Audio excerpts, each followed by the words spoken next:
Hi there, I'm Megan Lambert and this is the 9th video on the Feminine Rising series, and this one is on from the verbal words that you say to the nonverbal.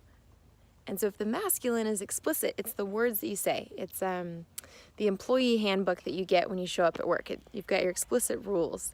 The feminine is the nonverbal. It's the thing that is felt and transmitted without any words. And so if the masculine's the employee handbook, the feminine would be the social norms. Like no one says it, but somehow you know that this group of people always sits at that table at lunch and this group sits over here at lunch. And no one ever said it. There's no map. You weren't given anything on your first day of work, like here's where everyone sits.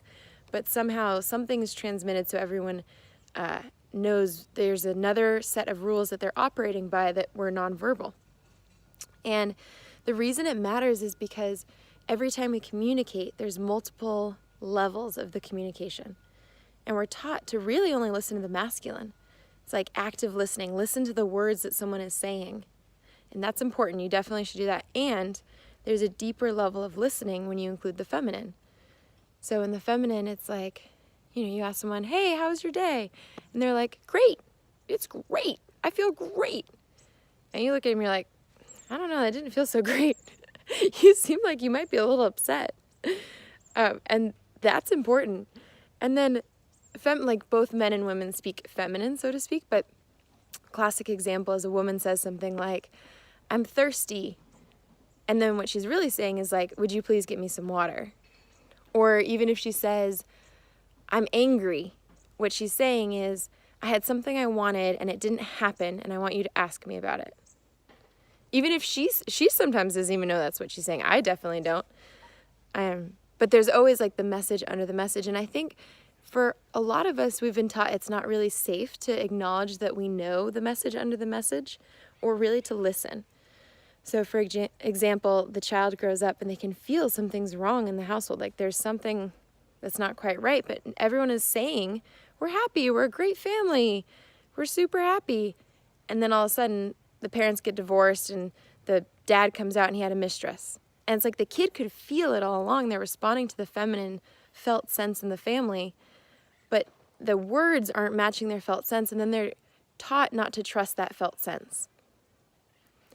Or, and I think that's a way that we stop listening to the feminine, is that we stop believing that we can hear this more subtle, the more nonverbal layers of communication.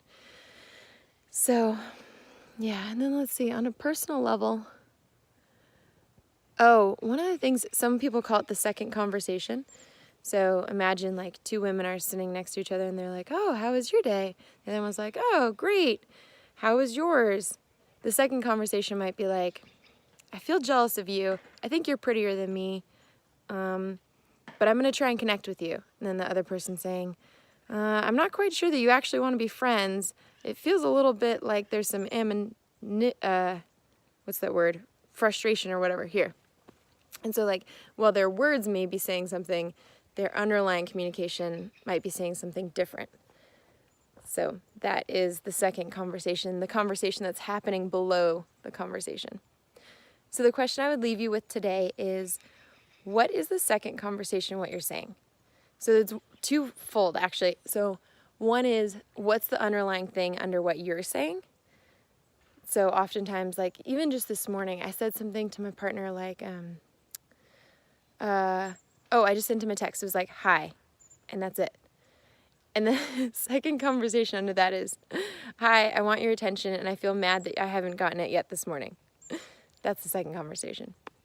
So it's one, knowing like what you're saying underneath. But then the other one is really tuning into the person you're listening to and being like, what are they actually trying to say?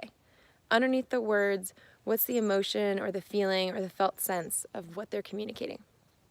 So that is the 9th video of From Spoken to Nonverbal and fine-tuning our ability to hear the feminine in all of our communications.